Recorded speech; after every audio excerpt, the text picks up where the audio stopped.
अब भी आपके पास एक हीरा बाकी है, सबसे अनमोल हीरा। नहीं, मेरे पास कोई भी हीरा नहीं है।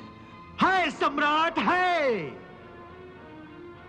पांचाली द्रौपदी। महाश्री,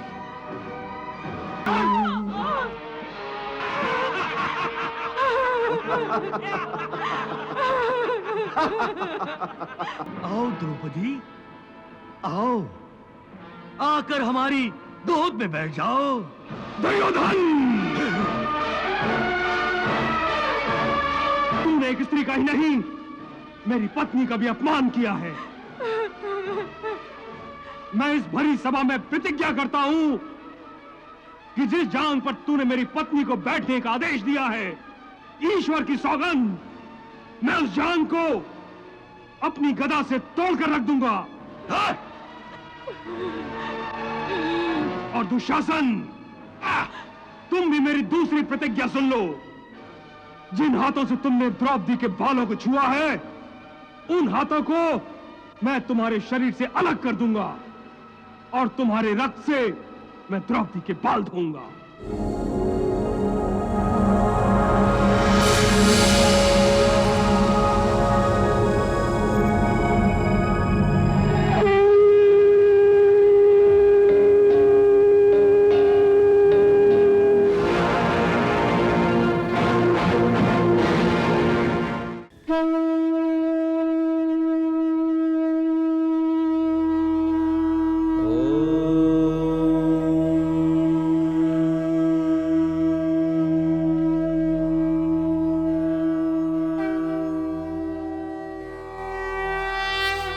यदा यदा हि धर्मस्य ग्लानिर्भवति भारत, अभ्युत्थानम् अधर्मस्य तदात्मानं सृजाम्यहम्। परित्राणाय साधूनां विनाशाय च दुष्कृताम्, धर्म संस्थापनार्थाय संभवामि युगे युगे, संभवामि युगे युगे। गीता ज्ञान, गीता का ज्ञान, गीता ज्ञान, गीता का ज्ञान। तुम्हारा क्या गया जो तुम रोते हो? तुम क्या लाए थे जो तुमने खो दिया? तुमने क्या पैदा किया जो नष्ट हो गया? तुमने जो लिया यहीं से लिया, जो दिया यहीं पर दिया। जो हुआ वह अच्छा हुआ, जो होगा वह भी अच्छा होगा। जो आज तुम्हारा है कल किसी और का होगा। परिवर्तन ही संसार का नियम है। गीता ज्ञान, गीता का ज्ञान, गीता ज्ञान, गीता का ज्ञान। हे अर्जुन तुम शरीर नहीं, हे अर्जुन तुम शरीर नहीं, तुम तो केवल हो आत्मा। आत्मा ना पैदा होती है ना मरती कभी है आत्मा। एक शरीर को छोड़ के आत्मा दूसरे शरीर में ऐसे जाती है, जैसे पुराना वस्त्र त्याग के, जैसे पुराना वस्त्र त्याग के नया वस्त्र धारण करती है। क्यों व्यर्थ चिंता करते हो, क्यों मृत्यु से तुम डरते हो? क्यों व्यर्थ चिंता करते हो, क्यों मृत्यु से तुम डरते हो? गीता ज्ञान, गीता का ज्ञान, गीता ज्ञान, गीता का ज्ञान। शोक शोक में डूबे अर्जुन का प्रभु ने अज्ञान मिटाया। प्रभु ने अज्ञान मिटाया। गीता ज्ञान देकर अर्जुन को कर्म का पाठ पढ़ाया। कर्म का पाठ पढ़ाया। कर्म निष्फल कर अर्जुन तू युद्ध कर, चिंता ना कर मृत्यु से ना डर। गीता ज्ञान, गीता का ज्ञान, गीता ज्ञान, गीता का ज्ञान। हस्तिनापुर की राज गद्दी पे अंधा राजा धृतराष्ट्र था। कौरव दल का पिता यही इस 100 पुत्रों का मान था। दुर्योधन दुशासन जैसे बेटे सभी बलशाली। द्रौपदी की एक व्यंग हंसी से अपमानित होता दुर्योधन। द्रौपदी से बदला लेने को ज्वाला में जलता दुर्योधन। मामा शकुनी के संग मिलके षड्यंत्र रचाता दुर्योधन। दुर्योधन षड्यंत्र रचाता दुर्योधन। षड्यंत्र रचाता दुर्योधन। षड्यंत्र रचाता दुर्योधन।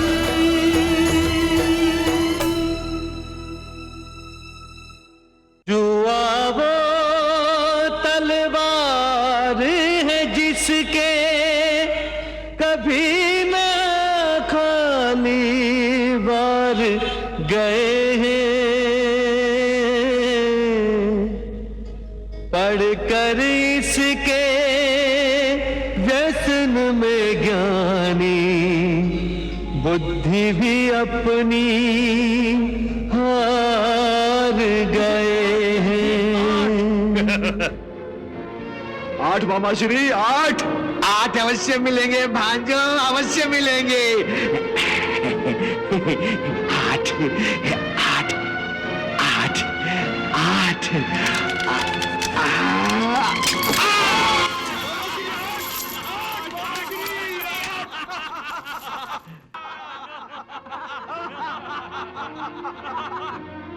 कहिए सम्राट युधिष्ठिर, अब आप दांव पर क्या लगा रहे हैं? कहिए। मामा श्री, सब कुछ तो आप जीत चुके हैं। अब दांव पर लगाने के लिए मेरे पास बचा ही क्या है? आप 4 अनुजों के भ्राताश्री हैं। ये चारों भाई आपका धनी तो है।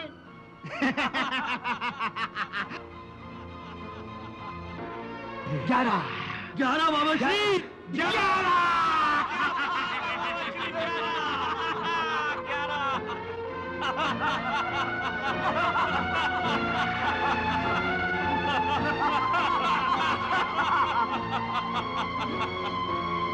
अब भी आपके पास एक हीरा बाकी है, सबसे अनमोल हीरा। नहीं, मेरे पास कोई भी हीरा नहीं है। है सम्राट, है पांचाली द्रौपदी। मामा श्री,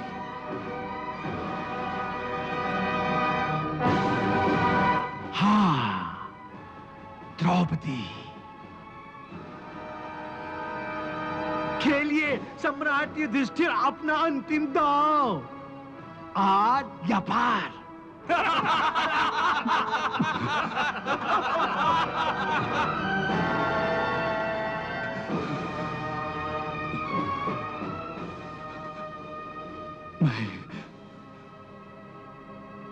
मैं द्रौपदी को भी दांव पर लगाता हूं। द्रौपदी, द्रौपदी 12 मामा श्री, अवश्य मिलेगा 12 मामा श्री। अवश्य मिलेगा। 12 मामा श्री।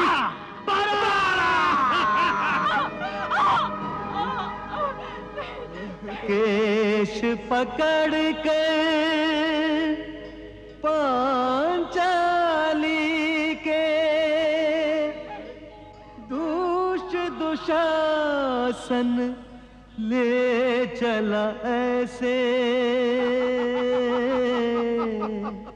वृक्ष की बेल घसीट के कोई पागल हाथी ले जाए जैसे।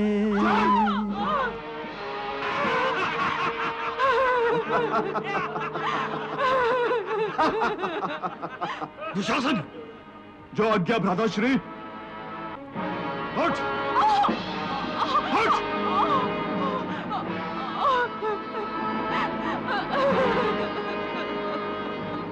आओ द्रौपदी, आओ, आकर हमारी गोद में बैठ जाओ। दुर्योधन! तुमने एक स्त्री का ही नहीं, मेरी पत्नी का भी अपमान किया है। मैं इस भरी सभा में प्रतिज्ञा करता हूं कि जिस जांग पर तूने मेरी पत्नी को बैठने का आदेश दिया है, ईश्वर की सौगंध, मैं उस जांग को अपनी गदा से तोड़कर रख दूंगा। और दुशासन, तुम भी मेरी दूसरी प्रतिज्ञा सुन लो। जिन हाथों से तुमने द्रौपदी के बालों को छुआ है, उन हाथों को मैं तुम्हारे शरीर से अलग कर दूंगा और तुम्हारे रक्त से मैं द्रौपदी के बाल धोऊंगा। किसके मान सम्मान की बात पर तू इतना क्रोध कर रहा है और किस मुंह से तू इसे अपनी पत्नी कह रहा है?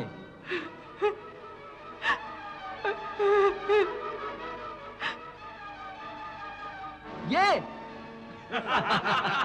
अरे ये तो 5 पतियों की पत्नी है।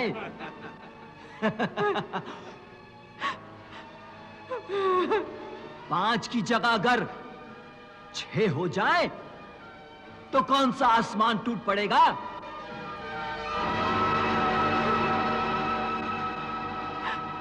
दुशासन, द्रौपदी को निर्वस्त्र कर दो, निर्वस्त्र कर दो, निर्वस्त्र।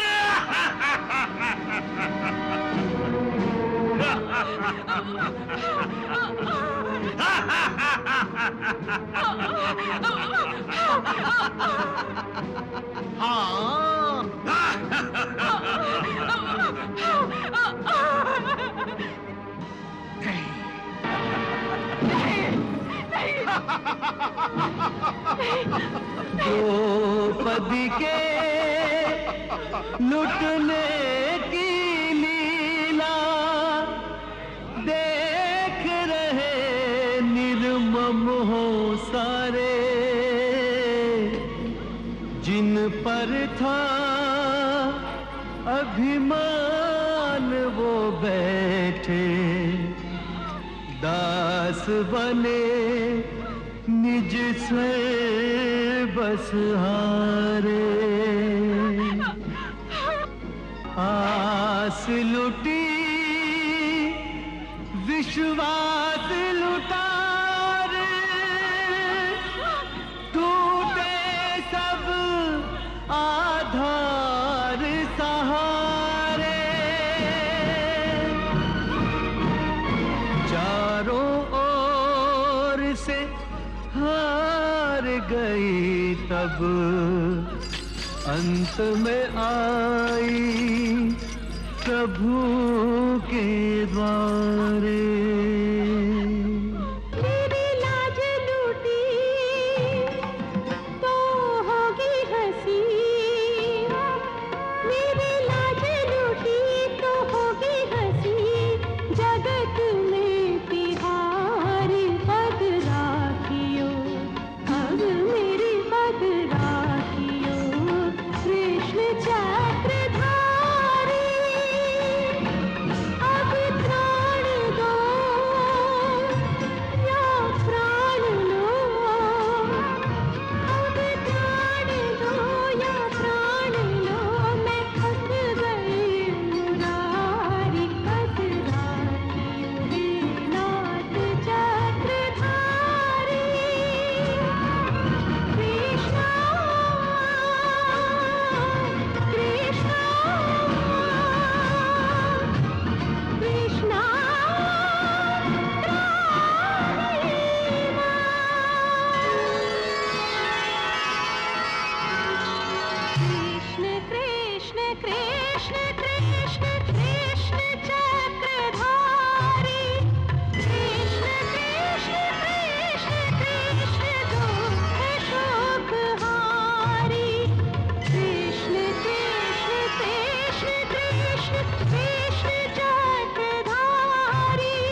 इसके बाद फिर सभा में हंगामा शुरू हो गया।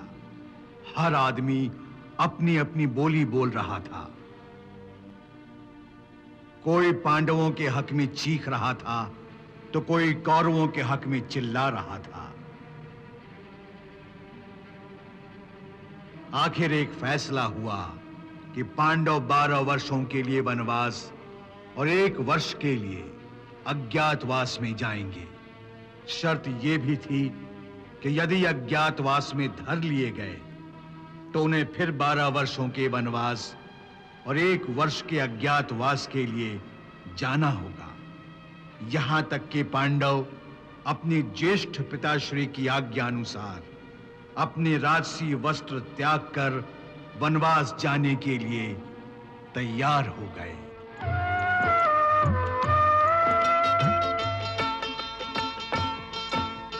अनुमति मांगे मात से शीश नवा कर जोड़। अनुमति मांगे मात से शीश नवा कर जोड़।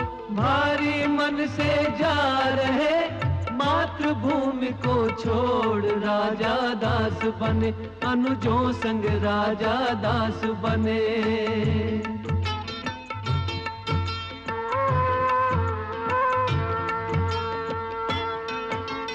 जो स्वामी की राह वो पत्नी की भी राह। जो स्वामी की राह वो पत्नी की भी राह। सीता के सम द्रौपदी करे धर्म निर्वाह। राजा दास बने अनुजों संग राजा दास बने।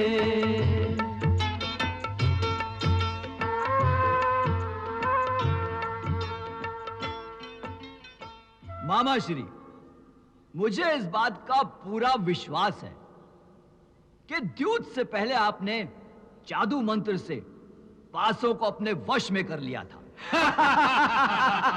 अभी तो पासे आपके इशारों पर नाच रहे थे।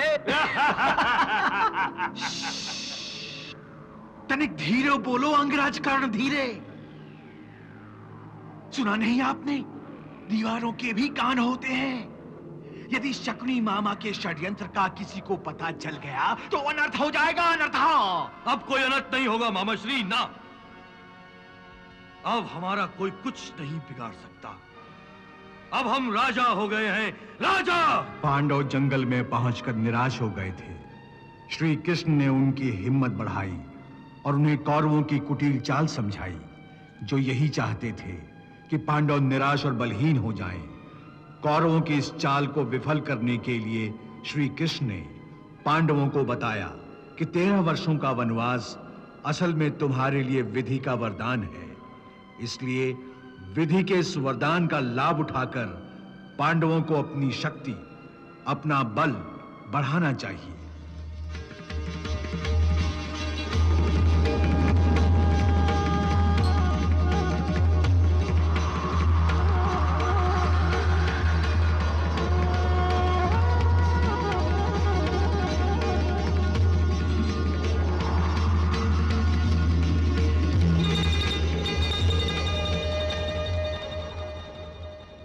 आज 5 पांडवों की अज्ञातवास का पहला दिन है। जाओ उन्हें चारों दिशाओं में तलाश करो। हर शहर, हर राज्य, हर गली में उनको ढूंढो। जंगल, बस्ती, पहाड़, पर्वत, हर जगह तलाश करो। आकाश पाताल एक करो।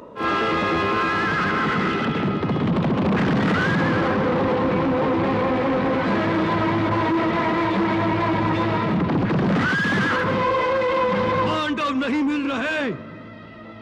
मामा श्री, अब क्या होगा? क्या होगा? इधर दुर्योधन और उसके गुप्तचर जिन पांडवों की तलाश में धरती का चप्पा चप्पा छान रहे थे, वो पांडव विराट नगर के राजा के महलों में राजा के दास बनकर अज्ञातवास पूरा कर रहे थे।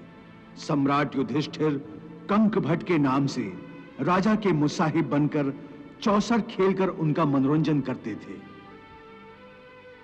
तो गदाधारी भीमसेन राजमहल की रसोई में बल्लभ नाम का रसोइया बनकर भोजन तैयार करता था। उर्वशी के श्राप के अनुसार अर्जुन 1 साल के लिए नपुंसक हो गया था और बृहन्नला नाम का नर्तक बनकर राजकुमारी उत्तरा को नृत्य की शिक्षा दे रहा था। नकुल तंतीपाल बनकर घुड़साल में घोड़ों की चंपी करता था और सहदेव तंतिक के नाम से गौशाला में काम करता रहता और सम्राज्ञी द्रौपदी सैरंध्री बनकर महारानी के केशों का श्रृंगार करती रहती। क्या बात है प्रभु, आज आप बड़े प्रसन्न दिखाई दे रहे हैं। हाँ देवी, आज पांडवों की 13 वर्षों की प्रतीक्षा का अंत हो रहा है ना। देवी, अज्ञातवास के बाद आज पांडव जब विराट के दरबार में प्रकट होंगे तब राजा विराट की क्या दशा होगी, इस विचार से ही मुझे आनंद आ रहा है। आप चक्रवर्ती सम्राट युधिष्ठिर अपने चारों अनुजों के साथ मेरे ही राजमहल में दास बनकर रहे। मैं आपकी सेवा करने के बदले आपसे सेवा करवाता रहा। यह सब मुझसे अनजाने में हुआ है। इस भूल के लिए कृपया आप मुझे क्षमा कर दीजिए।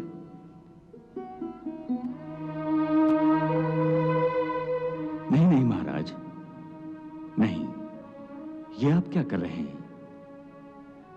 अनजाने में हुई भूल के लिए क्षमा मांग रहे हैं, बल्कि आपको हमें ना पहचानना ही हमारे लिए ही अच्छा था।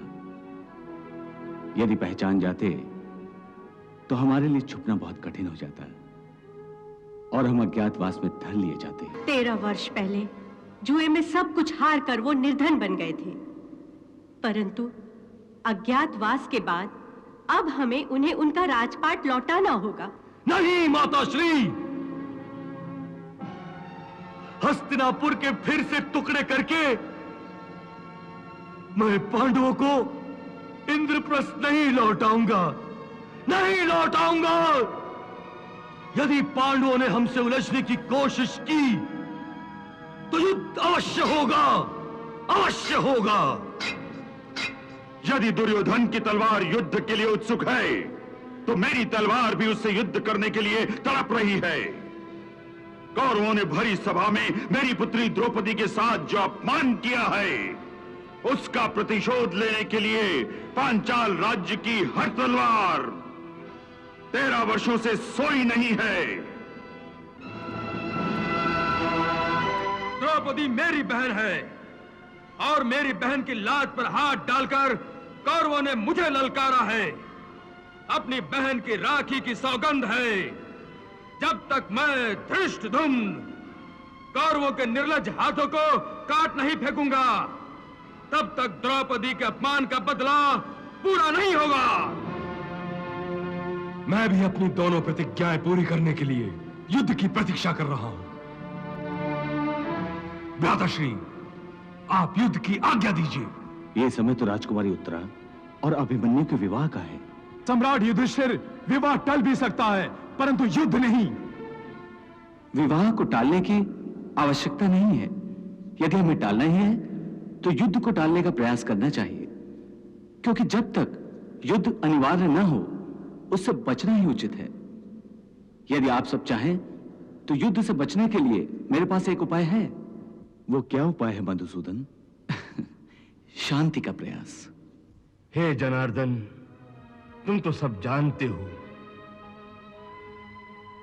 मेरा शरीर अवश्य इस राज सिंहासन पर बैठा है, परंतु मेरी आत्मा को किसी ने संबंधों के प्रेम जाल में फंसाकर किसी अंधेरे कारागार में बंदी बना लिया है। मैं इस संबंध में विवश हूं, मैं विवश हूं। मैं कुछ नहीं कर सकता, कुछ नहीं कर सकता।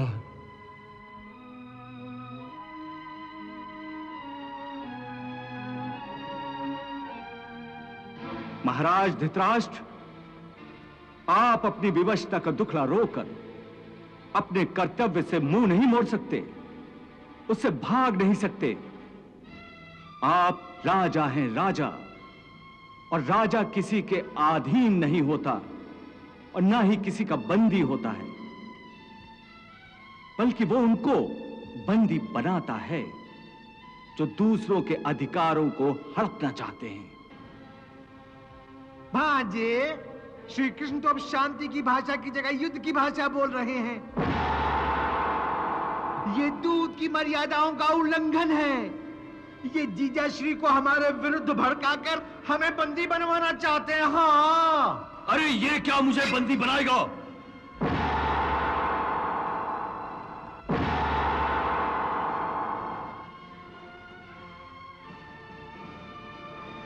मैं ही इसे बंदी बनाऊंगा।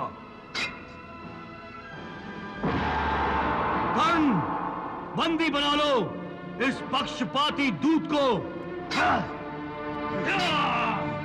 सावधान! किसी ने भी द्वारकाधीश की तरफ एक कदम बढ़ाने का साहस किया तो यहीं इसी दरबार में सरों का ढेर लगा दूंगा। सात्यकी, बैठो।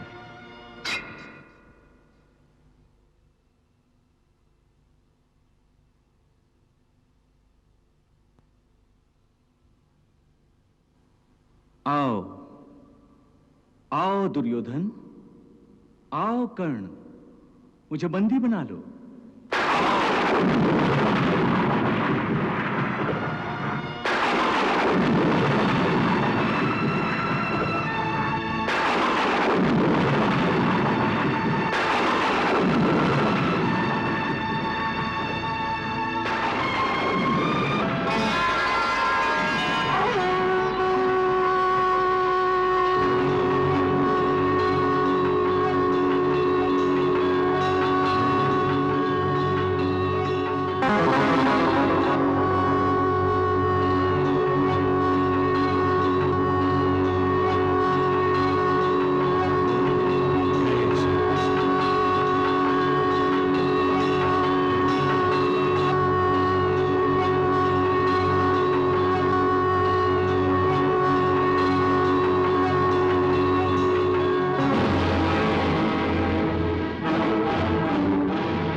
पांडवों और श्री कृष्ण की ओर से शांति का अंतिम प्रयास भी विफल होने के बाद कौरवों ने हस्तिनापुर में तो पांडवों ने विराट नगरी में युद्ध की तैयारियां शुरू कर दी। उत्तर दक्षिण पूर्व पश्चिम हर क्षेत्र के राजा को इस महायुद्ध में अपनी ओर से लड़ने के लिए न्योते भेजे गए और बड़े-बड़े राजे महाराजे सम्राट युधिष्ठिर और कौरवों की सेना में उपस्थित होकर अपनी-अपनी सेनाएं उनके नेतृत्व में देने लगे।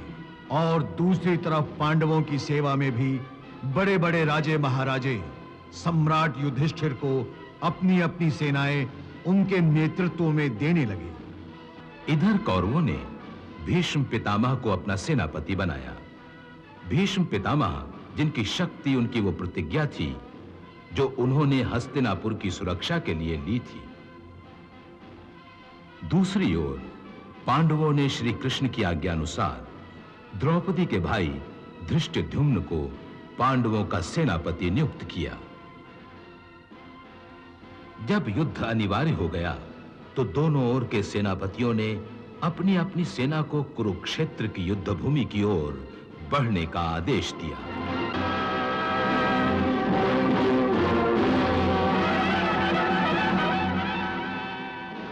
मैं पितामह भीष्म, कौरव सेनापति, अपनी समस्त सेना को कुरुक्षेत्र की ओर प्रस्थान का आदेश देता हूं। इस महाभयंकर युद्ध को टालने का हर प्रयास जब विफल हो गया तो दोनों ओर की सेनाएं आखिर महाविनाश की ओर बढ़ने लगी। घुड़सवार, पैदल और हाथी दल युद्ध भूमि में पड़ाव डालने के लिए बढ़ते जा रहे थे। योद्धाओं की संख्या को देखकर यूं लग रहा था जैसे कुरुक्षेत्र में योद्धाओं की बाढ़ आ गई थी, जिसने सारी युद्ध भूमि को ढक लिया था। इस महाविनाशकारी युद्ध को रोकने का हर प्रयास किया गया था, परंतु मनुष्य चाहे जो करे, विधि ने जो घटना निश्चित कर दी है उसे कोई नहीं टाल सकता। विधि का विधान ऐसा ही है।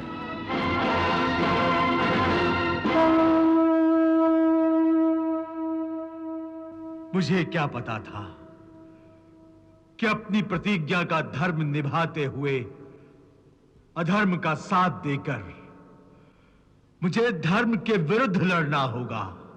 जिस कुल में आप और महात्मा विदुर जैसे तपस्वियों का अपमान होता है, द्रोणाचार्य और कृपाचार्य जैसे गुरुओं की अवहेलना होती है, द्रौपदी जैसी पतिव्रता नारी की लाज के साथ खिलवाड़ किया जाता है, उस कुल का नाश तो आवश्यक हो जाता है पितामह, आवश्यक हो जाता है। तातश्री, अच्छा है कि मैं अंधा हूं, अपनी आंखों से इस महाविनाश को देख भी नहीं सकता,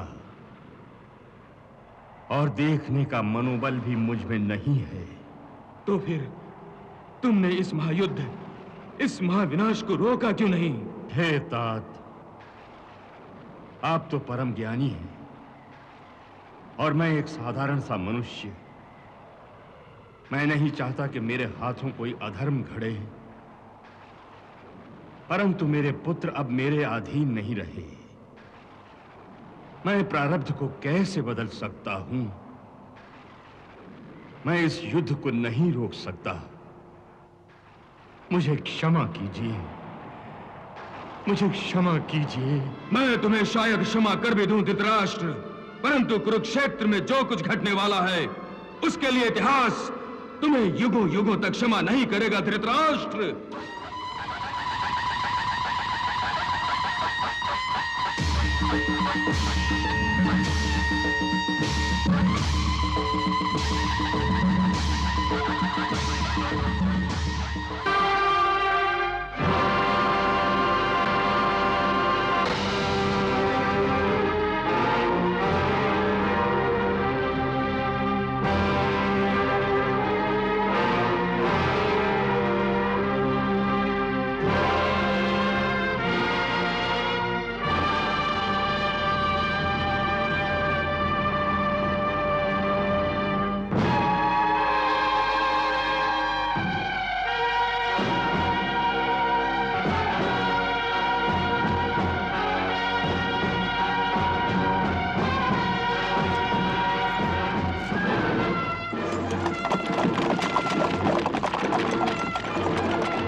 धर्म क्षेत्रे, कुरुक्षेत्रे संवेता युयुत्सवा मामका पांडवाश्चैव किम कुर्वत संजय। हे संजय, कुरुक्षेत्र जो धर्म क्षेत्र भी है, वहां युद्ध करने की इच्छा से इकट्ठा हुए मेरे पुत्रों और पांडु पुत्रों ने क्या क्या किया, यह तुम मुझे बताओ।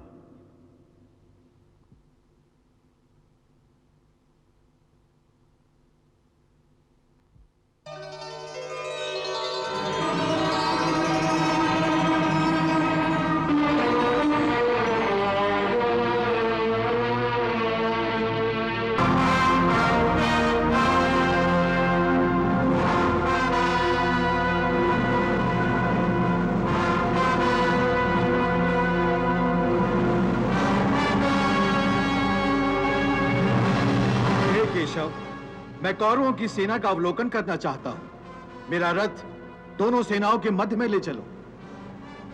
तो तुम देखना चाहते हो कि दुर्योधन को विजयी बनाने के लिए कौन कौन योद्धा सम्मिलित हुए हैं और तुम्हें किस किस से युद्ध करना होगा? हाँ केशव, मैं यही देखना चाहता हूं। चलो, मेरा रथ दोनों सेनाओं के मध्य में ले चलो।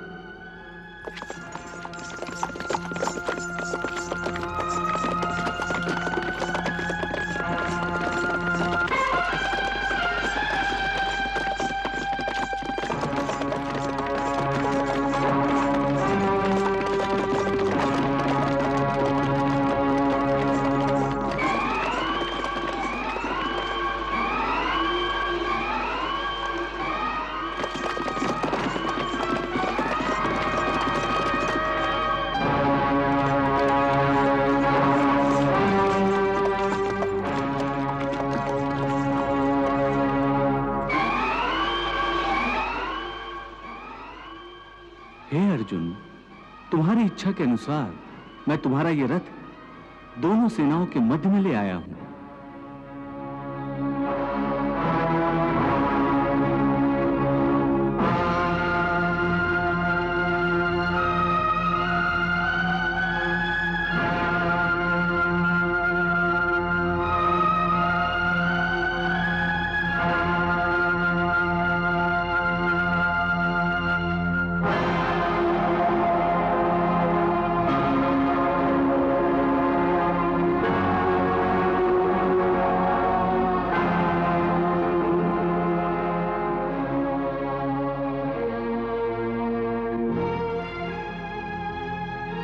प्रेम, स्नेह और मोह माया के जाल में फंसे अर्जुन के लिए यह वो कमजोर क्षण था जब वो स्वयं कमजोर पड़ने लगा था और शत्रुओं की सेना में अपने सगे संबंधियों को देखकर उसके हाथ पांव फूलने लगे थे।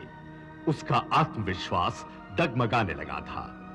वीर रस की जगह उस पर भावनाएं छाने लगी। यह समय सोचने का नहीं, युद्ध करने का है। तुम्हारी गांडीव की टड़त्कार सुनने के लिए न केवल ये युद्ध भूमि बल्कि आकाश में देवता भी प्रतीक्षा कर रहे हैं। वो देखना चाहते हैं कि तुम कैसी वीरता से युद्ध करोगे। अर्जुन ये सोचकर सर से पांव तक कांप गया और उसकी कल्पना शक्ति ने उस भयानक दृश्य को दिखा दिया कि वो अपने शत्रु का वध कैसे करता है।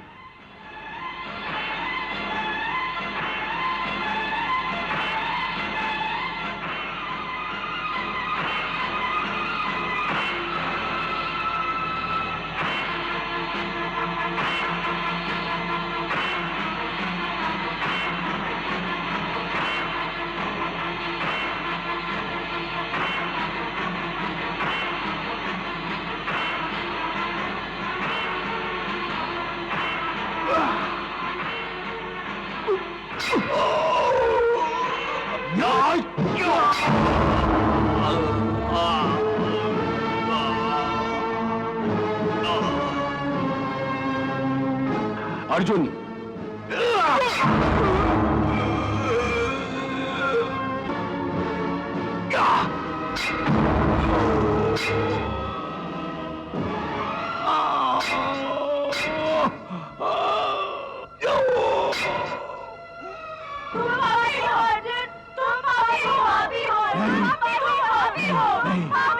तुम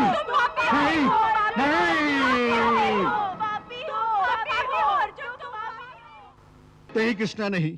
मैं किसी के खून से अपने हाथ नहीं रंग सकता। मेरी आत्मा तो उस दृश्य की कल्पना से ही कांप उठती है, कल्पना से ही कांप उठती है, कांप उठती है, कांप उठती है, कांप उठती है। मैं जानता था पांडव युद्ध से अवश्य कतराएंगे।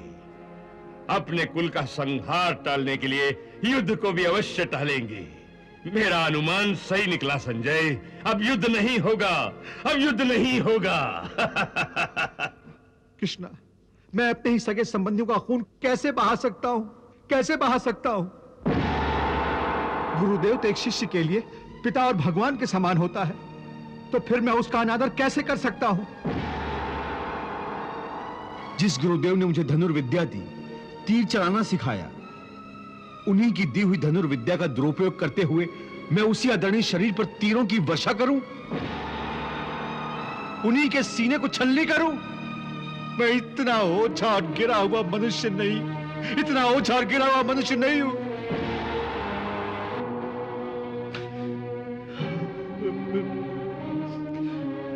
और पितामह, वो तो आदरणीय ही नहीं पूजनीय भी हैं।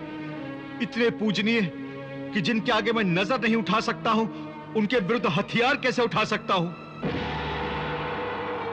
जिस पितामह के सीने से मेरे लिए प्रेम और स्नेह की गंगा और जमुना सदा फूटती रही है, उस पितामह के सीने में मैं तलवार धोकर खून की नदियां कैसे बहा सकता हूं? मैं कोई दैत्य नहीं हूं जो मैं मेरे अपनों के ही रक्त से स्नान करूं। ये मुझसे कदापि नहीं हो सकता, कदापि नहीं। जिन गुरु द्रोण ने दी धनु विद्या, उन पर धनुष उठाऊं कैसे?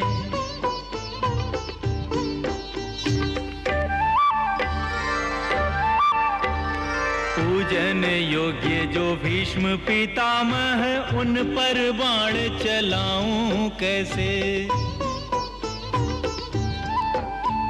भिक्षु कहाना है स्वीकृत लोक में,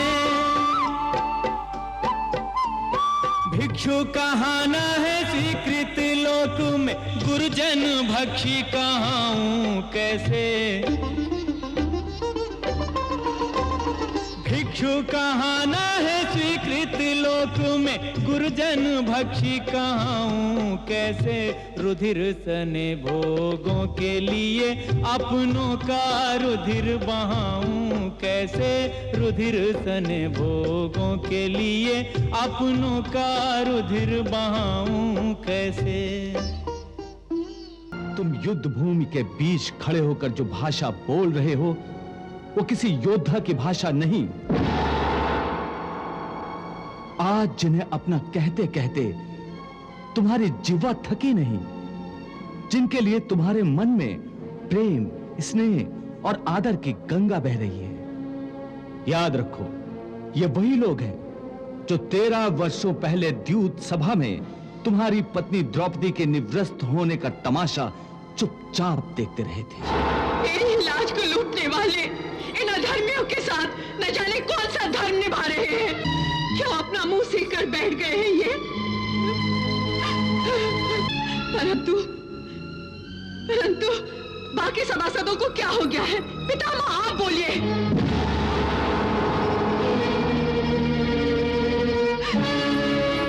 गुरुदेव आप बोलिए, बोलिए।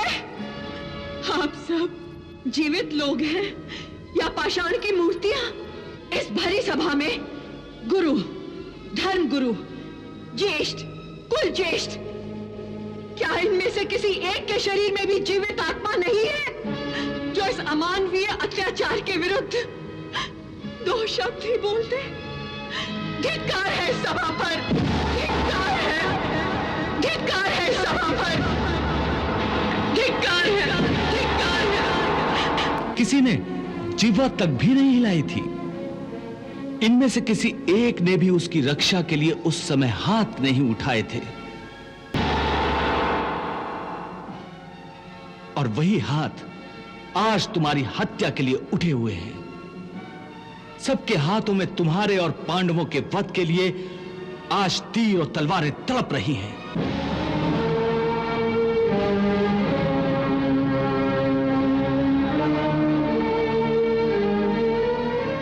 क्या यही तुम्हारे अपने हैं, जिनके लिए तुम प्रेम और आदर की भाषा बोल रहे हो? हे अर्जुन, तुम इस समय कोई लगन मंडप में नहीं हो, बल्कि युद्ध भूमि पर खड़े हो। और जिन्हें तुम अपना समझ रहे हो, वो इस युद्ध भूमि में तुम्हारा स्वागत और आदर सत्कार करने नहीं आए हैं। वो सब के सब तुम्हारा और तुम्हारे भाइयों का नाम अपने अस्त्रों पर लिख कर आए हैं। देखो उनकी ओर, इनकी आंखों में तुम पांडवों की मृत्यु का नृत्य देखने की तृष्णा तड़प रही है। और ये तड़प, ये प्यास केवल तुम पांडवों के रक्त से ही बुझे। देखो ये विषैले बाण किस किस को अपना निशाना बनाने के लिए उत्सुक है। अगर ये तुम्हारे अपने हैं, तो फिर ये तुम्हारे कौन हैं? पराये हैं? शत्रु हैं?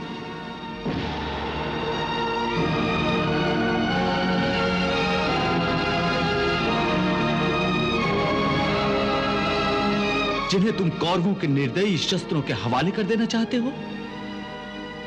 अरे ये तुम्हारे अपने हैं, जो तुम्हारे जीवन और मृत्यु में तुम्हारे साथ हैं, जो तुम्हारे कंधे से कंधा मिलाकर तुम्हारे हित के लिए युद्ध करने आए हैं।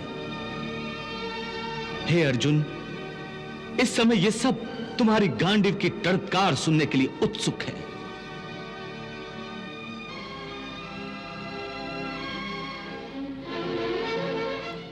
क्या तुम मेरे इन खुले हुए बालों को नहीं देख रहे, जिसे पकड़कर दुष्ट दुशासन मुझे सभा में लाया था? अब ये बाल नहीं, विषैले नाग हैं, नाग। इनकी फुंकार तुम्हें सुनाई नहीं दे रही? ये चीख चीख कर दुशासन का नाम ले रहे हैं। अरे व्याकुल है ये नाग दुशासन की छाती का खून पीने के लिए। क्या तुम इनकी प्यास नहीं बुझाओगे? अवश्य बुझाऊंगा पांचाली, अवश्य बुझाऊंगा।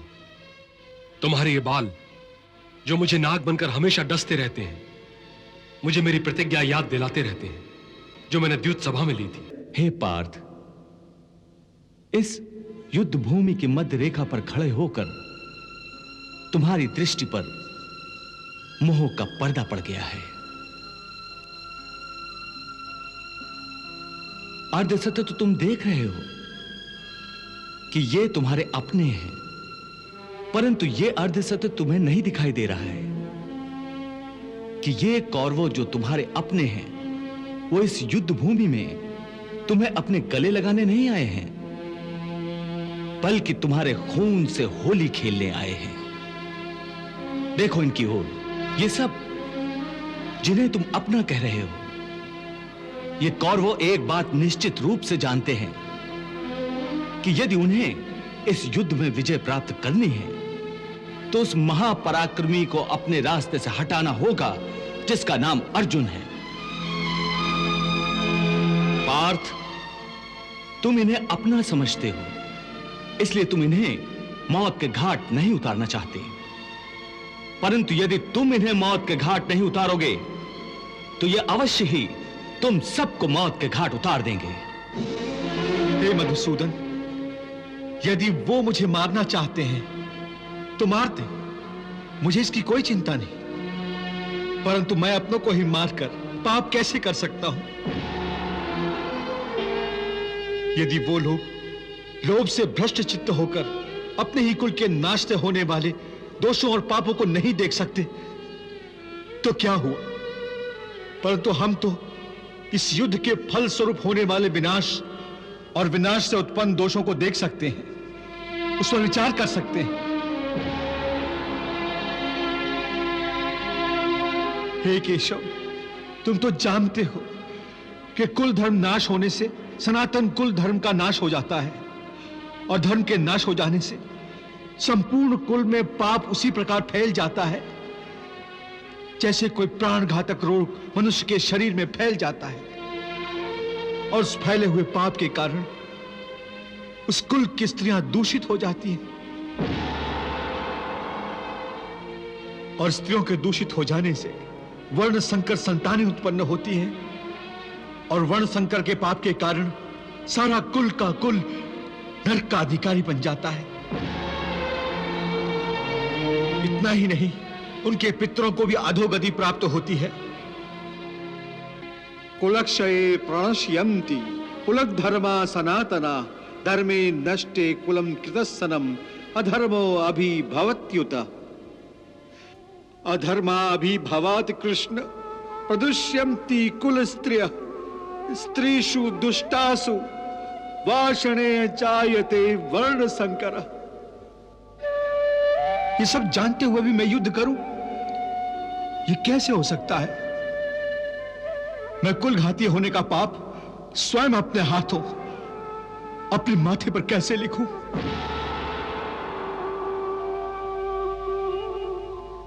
जिन प्राणियों के कुल धर्म नष्ट हो गए हैं, उन मनुष्यों का अनंत काल तक नरक में वास होता है। इससे तो अच्छा है कि मैं कमंडल लेकर घर घर भिक्षा मांगता फिरूं। इसलिए मैं युद्ध नहीं करूंगा, मैं युद्ध नहीं करूंगा।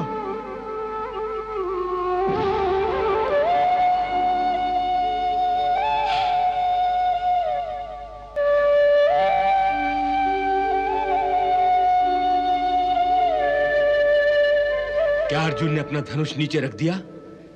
हाँ महाराज। संजय, यही अवसर है, सुनहरा अवसर, क्योंकि अर्जुन ने अपना गांडीव धनुष नीचे रख दिया है और कृष्ण तो पहले से निशस्त्र है। ऐसे में यदि पितामह ने पांडवों की सेना पर आक्रमण कर दिया तो फिर कौरवों की विजय निश्चित होगी, क्योंकि अर्जुन के बिना पांडवों की सेना एक शस्त्रहीन सेना के समान है और एक शस्त्रहीन सेना को हराना कोई कठिन कार्य नहीं होता। क्षमा करें महाराज, यह आप कैसी अनुचित बातें कर रहे हैं? एक क्षत्रिय महाराज को ऐसी अधर्म और अन्याय की बातें शोभा नहीं देती। आपकी बातें युद्ध के नियमों के विरुद्ध है महाराज। एक निशस्त्र योद्धा और उसकी सेना पर वार नहीं किया जाता। फिर भी कौरव अधर्म का मार्ग अपनाएंगे, इस शंका के कारण वासुदेव श्री कृष्ण ने उपदेश देने से पहले अपनी दैवीय शक्ति द्वारा कुरुक्षेत्र पर समय की गति को रोक दिया है। रणभूमि में कौरवों पांडवों के वीर महावीर और सेनाएं पत्थर की मूर्तियों की भांति अचल खड़ी हैं। श्री कृष्ण और अर्जुन में क्या चर्चा हो रही है, इसका किसी को ज्ञान नहीं है।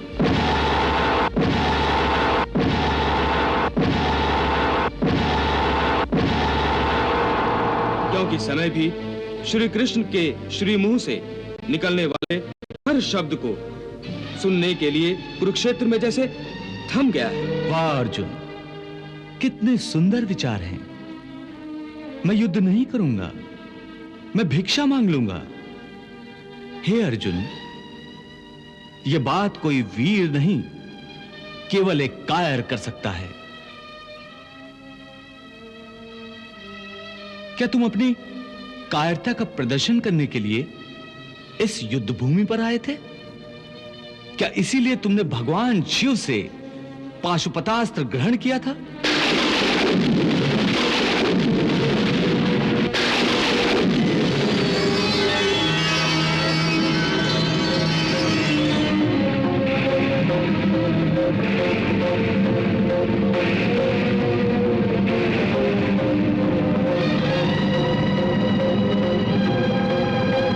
क्या वर्षों घोर तपस्या करके अपने पिता श्री देवराज इंद्र से तुमने दिव्यास्त्र इसलिए प्राप्त किए थे?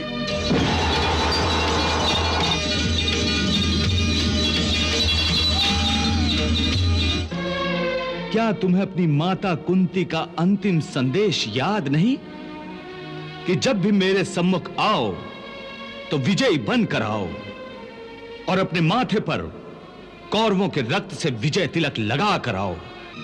13 वर्षों तक मैं अपने पुत्रों के मुखमंडल का दर्शन नहीं कर सकी, मगर अब जब वो मेरे सामने आए तो अपने शत्रुओं के रक्त से विजय तिलक लगाकर ही मेरे सामने आए, वरना नहीं। हे अर्जुन, याद रखो, अपनी माता के उस वचन को निभाने की जिम्मेदारी तुम पर है। इसलिए अपने हृदय की तुच्छ दुर्बलता को त्याग कर क्षत्रियों की भांति युद्ध करो, क्योंकि क्षत्रियों का धर्म है युद्ध करना। हे मधुसूदन, मैं भी जानता हूं कि मैं क्षत्रिय हूं, युद्ध करना मेरा धर्म है। परंतु इस युद्ध भूमि में युद्धाभिलाषी इस स्वजन समूह को देखकर मेरा शरीर ढीला पड़ रहा है, मेरी आत्मा कांप रही है, मेरा गला सूख रहा है। हे मधुसूदन, परस्पर विरोधी विचारों के आक्रमण से मेरी मति भ्रमित हो गई है। इस दुविधा के कारण मुझे मेरा मार्ग स्पष्ट दिखाई नहीं दे रहा है। हे कृष्ण, तुम मेरे गुरु हो, भगवान हो, मैं तुम्हारी शरण में आया हूं। अब तुम ही मेरा मार्गदर्शन करो, मुझे रास्ता बताओ, क्या उचित है और क्या अनुचित।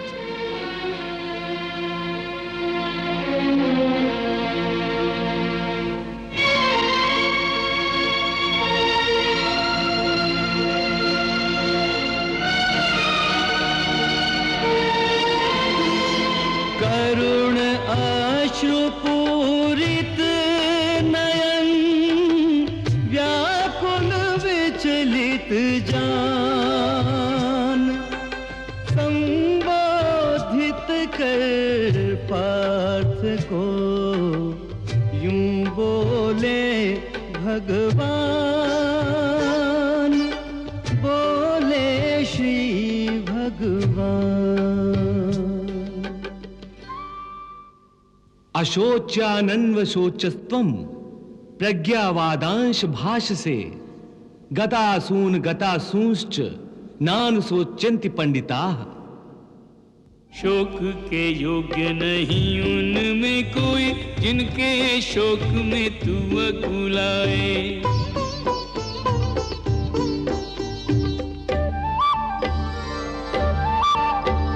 पंडितों जैसे बोले वचन और सच्चे ज्ञान से आंख चुराए।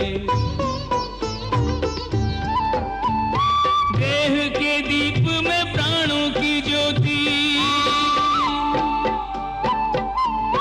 देह के दीप में प्राणों की ज्योति, काल जलाए काल बुझाए।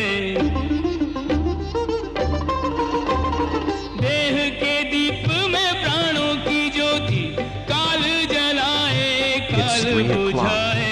ज्ञानी विचलित होते नहीं, कोई जग में रहे या जग से जाए।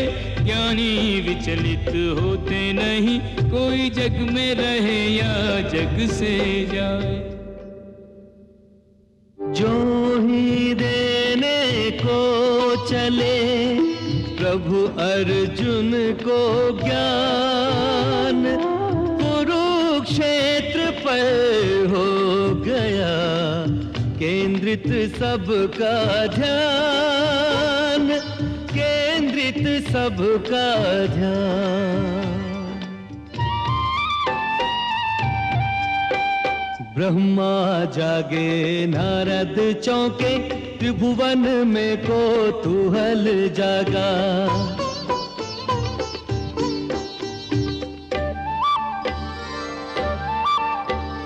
चारों दिशाएं सचेत हुई, धरती पर ध्यान सभी का लगा।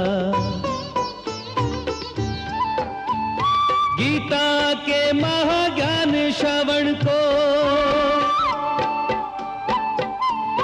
गीता के महाज्ञान श्रवण को शिव ने ध्यान समाधि से त्यागा। गीता के महाज्ञान श्रवण को शिव ने ध्यान समाधि से त्यागा। एक अर्जुन के निमित्त मिलेगा ज्ञानामृत सबको बिन मांगा। एक अर्जुन के निमित्त मिलेगा ज्ञानामृत सबको बिन मांगा। प्रणाम भक्त। पार्वती, क्या बात है प्रभु, आपने अपनी समाधि अधूरी छोड़ दी है? आपकी समाधि तो युगों युगों तक चलती रहती है। देवी पार्वती, धरती लोक पर इस समय एक दिव्य घटना होने जा रही है। प्रभु, ऐसी कौन सी दिव्य घटना घटने जा रही है जो आपने अपनी तपस्या अधूरी छोड़ दी? आज धरती पर जो दिव्य घटना होने जा रही है, ऐसा युगों युगों से कभी नहीं हुआ। भगवान श्री कृष्ण अपने मानव अवतार में आज जो ब्रह्म ज्ञान देने जा रहे हैं, वो कभी अनादि काल में उन्होंने सूर्य देवता को दिया था।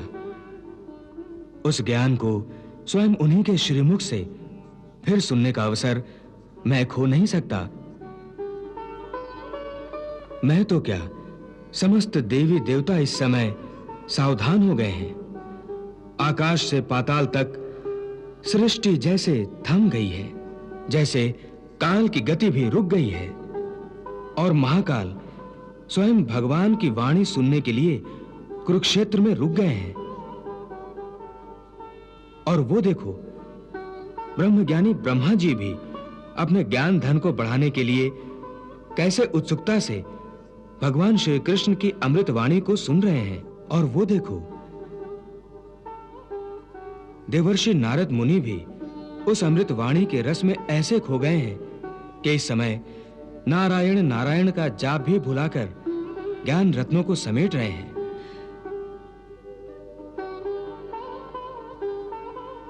उस ज्ञान को स्वयं उन्हीं के श्रीमुख से सुनने का अवसर मैं नहीं खो सकता। तुम भी ध्यान से सुनो देवी, प्रभु अर्जुन को क्या समझा रहे हैं। हे अर्जुन, तुम इस समय ना केवल इस युद्ध भूमि की मध्य रेखा पर खड़े हो, बल्कि तुम्हारी बुद्धि भी जीवन और मृत्यु की मध्य रेखा पर अटकी हुई है। इसलिए तुम अपने कर्तव्य और अपने धर्म से भाग रहे हो। परंतु अपने कर्तव्य से यूं मुंह मोड़ने से या इस युद्ध से विचलित होने से विधि का विधान नहीं बदलेगा, क्योंकि विधाता का निर्णय अटल और अचूक है। तुम क्या समझते हो, तुम्हारे नहीं मारने से ये सब नहीं मरेंगे? नहीं अर्जुन, नहीं। तुम इन्हें नहीं मारोगे तब भी ये मरेंगे, क्योंकि इनके प्रारब्ध ने इनकी मृत्यु का समय, दिन और क्षण तो पहले से ही निश्चित कर दिया है। तुम तो एक कीर्तिमान पुरुष हो। अपनी निर्बलता का यूं प्रदर्शन करके तुम अपनी कीर्ति को नष्ट मत करो। एक वीर पुरुष के लिए उसकी कीर्ति का नष्ट होना उसकी मृत्यु के समान है। इसलिए युद्ध करो पार्थ, युद्ध, और अपनी कीर्ति, अपने कर्तव्य और अपने धर्म की रक्षा करो।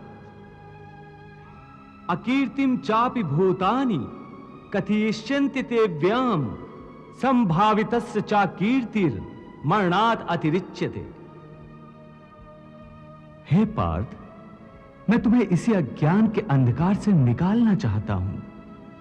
इस अंधेरे में अंधों की भांति हाथ पैर मारने के बदले अपनी दूर दृष्टि को एक दिशा दो और देखो इस सृष्टि की ओर।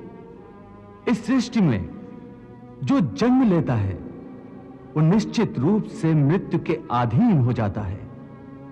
इसका अर्थ यह है कि इस मृत्युलोक का हर प्राणी, चाहे वो मनुष्य हो, पशु हो, पक्षी हो या फिर पेड़ पौधा हो, हर सांस लेने वाला प्राणी अपने जन्म के साथ अपनी मृत्यु को भी लेकर आता है। हर प्राणी को एक ना एक दिन निश्चित क्षण पर मरना अर्थात अपना शरीर त्यागना ही पड़ता है। इसलिए तुम उनके मरने की चिंता छोड़कर अपना कर्तव्य समझकर युद्ध करो। संजय, ये कृष्ण अपना सारथी धर्म भूल रहा है। युद्ध के समय सारथी को केवल अपने स्वामी के आदेश का पालन करके रथ का संचालन करना चाहिए, और संकट के समय यदि आवश्यक हो तो अपने स्वामी के प्राणों की रक्षा करने के लिए उसे सुरक्षित स्थान पर ले जाना चाहिए। परंतु कृष्ण जो कर रहा है वो सारथी धर्म के विरुद्ध है। यदि अर्जुन युद्ध करना नहीं चाहता तो कृष्ण उसे उपदेश देकर युद्ध करने के लिए क्यों उकसा रहा है? जातस्य ही ध्रुवो मृत्युर ध्रुवम जन्म मृतस्य च तस्माद अपरिहार्य अर्थे ना त्वम सोचितुम अर्हसि। ये ठीक है कृष्णा कि उनके प्रारब्ध में मरना लिखा है, परंतु उसका माध्यम मैं क्यों बनूं? यदि पितामह की मृत्यु का समय आ गया है तो वो अवश्य मर जाएंगे, परंतु मैं अपने हाथों से उन्हें क्यों मारूं? तो ठीक है, मत मारो, परंतु पहले मुझे ये तो बताओ कि कौन है तुम्हारे भीष्म पितामह?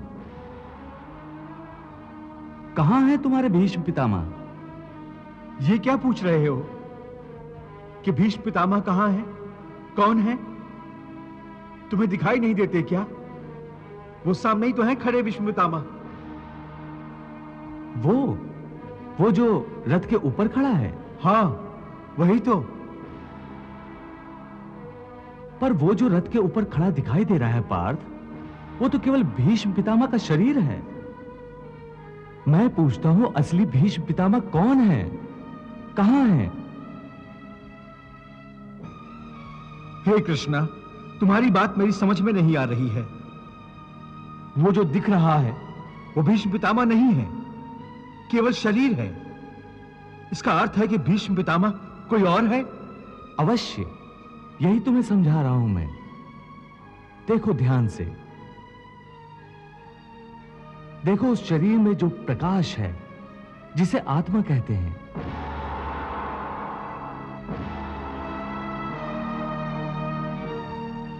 मैं तुम्हें दिव्य चक्षु प्रदान करता हूं।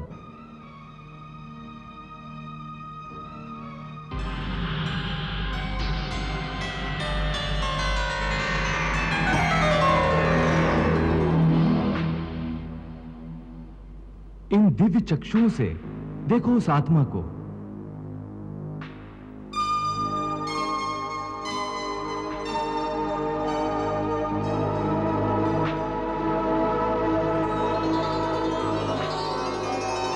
वो जो शरीर के अंदर आत्मा है, जो प्रकाश है, वही है असली भीष्म पितामह। दिखाई दे रही है उनकी आत्मा?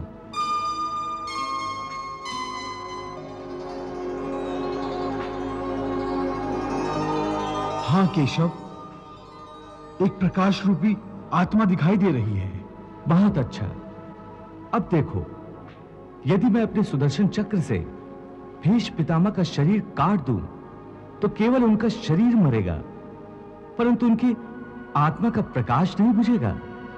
देखो, मैं तुम्हारे इन दिव्य चक्षुओं को यह दृश्य सजीव करके दिखाता हूं।